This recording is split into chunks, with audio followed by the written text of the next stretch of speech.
আজ দুপুরে খাওয়ার পরে আমরা বেরিয়ে পড়লাম হঠাৎ করে একটা কাজের উদ্দেশ্যে।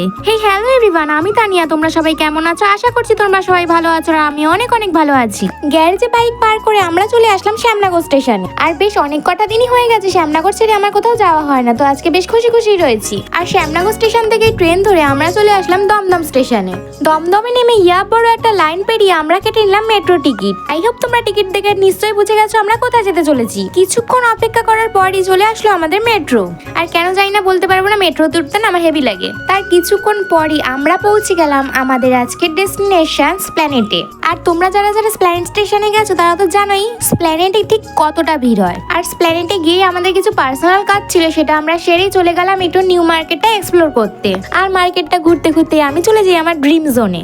ড্রিম জোন বলার একটাই কারণ, ছোটবেলায় আমার খুব ইচ্ছা ছিল আমার একটা পিঙ্ক ঘর হবে আর সেই ঘর ভর্তি করা পুতুল থাকবে। কিন্তু এত বড় হয়ে গেলাম সেই ইচ্ছা আমার আজও পূরণ হয়নি, জানি না কোনোদিনও হবে কিনা।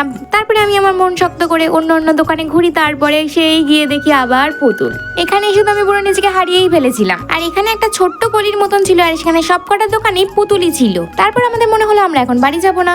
তারপরে রাস্তায় দেখি গরমা গরম ডালের পকোড়া পাওয়া যাচ্ছে, তো সেখান থেকে ডালের পকোড়া আমরা কিনি আর খেতে খেতে হাঁটতে হাঁটতে চলে যাই আমরা ময়দান।